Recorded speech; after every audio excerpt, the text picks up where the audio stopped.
Hi friends, तो अभी बारी है colour करने की। तो हम कलर करने से पहले थोड़ा सा हमारा जो इरेजर का आउटलाइन है थोड़ा लाइट कर लेंगे। इसके लिए मैं नीडेबल इरेजर का इस्तेमाल करूँगा। थोड़ा सा आप कौन सा भी इस्तेमाल कर सकते हैं, कोई बात नहीं। तो ऐसा करना है कि हमें थोड़ा दिखे भी और बस लाइटली थोड़ा। अभी इसके ऊपर हम अप्लाई करेंगे कलर।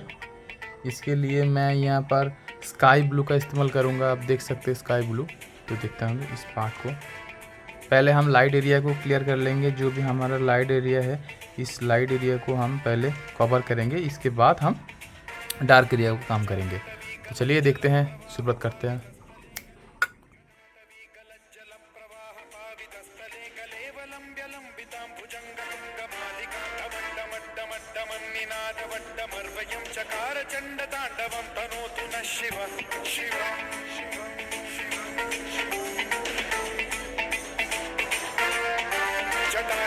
संभ्रम भ्रम निलिंब निर्झरी विलोल वीचि वल्लरी विराजमान मूर्धनि धगद्धगज्ज्वलल्ललाट पट्टपावके किशोर चंद्रशेखरे रति प्रतीक्षणम्।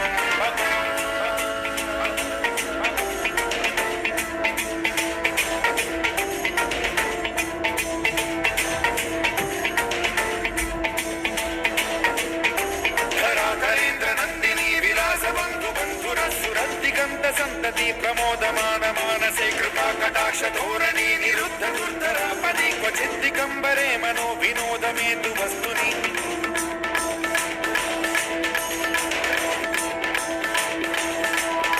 जटाभुजंग पिंगल स्फुरत् फणामणि प्रभा कदंब कुंकुमद्रव प्रलिप्त दिग्वधू मुखे मदान्त सिंधुर स्फुरत् वगुत्तरीय मेतुरे मनो विनोदमद्भुतं बिभर्ति भूत भर्तरि।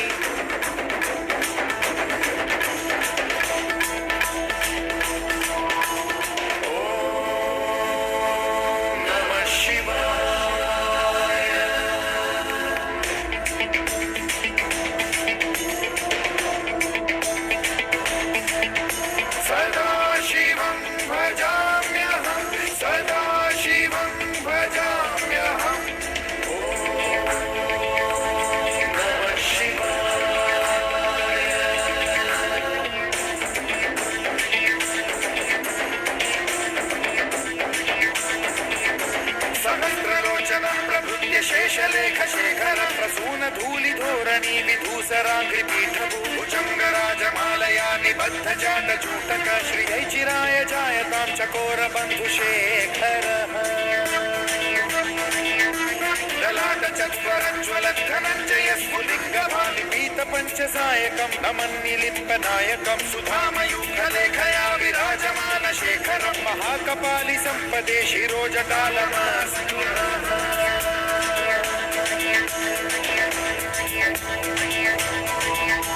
कराल भाल पट्टिका धगद्धगद्धगज्ज्वल धनञ्जया उदीकृत प्रचंड पंचसायके धराधरेन्द्र नंदिनी कुचाग्र चित्रपत्रक प्रकल्पनैक शिल्पिनी त्रिलोचने रतिर्मम।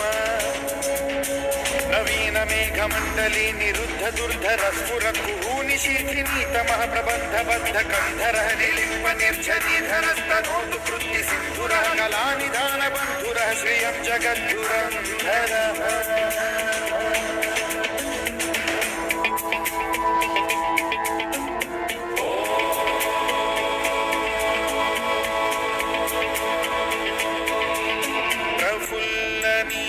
पंकज प्रपंच कालिम प्रभावलंबि कंठ कंदली रुचि प्रबद्ध कंधरं स्मरच्छिदं पुरच्छिदं भवच्छिदं मखच्छिदं गजच्छिदान्धकच्छिदं तमन्तकच्छिदं भजे। अखर्व सर्व मंगला कला कदंब मंजरी रस प्रवाह माधुरी विजृंभणा मधुव्रतं स्वरांतकं पुरांतकं भवांतकं मखांतकं गजांतकांतकांतकं तमंतकांतकं भजे।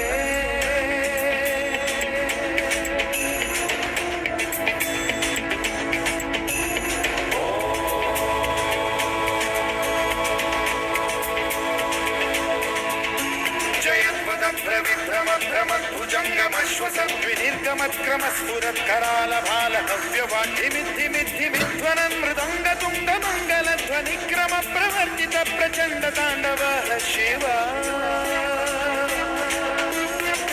विचित्रकल्पयोर्भुजङ्गमौक्तिकस्त्रयो गरिष्ठरत्नलोष्टयो गुरुद्विपक्षपक्षयो तुषारविन्दचक्षुषो प्रजामही महेन्द्रयो समप्रवृत्तिकः कदा सदा शिवं भजाम्यहम्।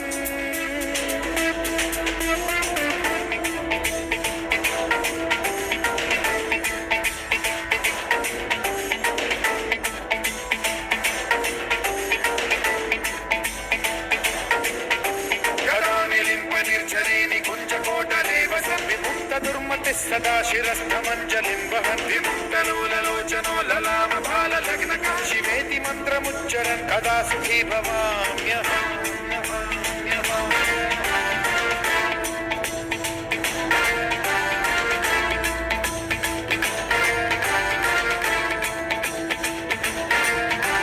इदानीं नित्यमेव मुक्तमुत्तमोत्तमं श्रवं पठन् स्मरन् ब्रुवन्नरो विशुद्धिरेति सन्ततं हरे गुरौ सुभक्तिमाशु यातिरान्यथा गतिं विमोहनं हि देहिनां सुशङ्करस्य चिन्ता विमोहनं हि देहिनां सुशङ्करस्य चिन्ता।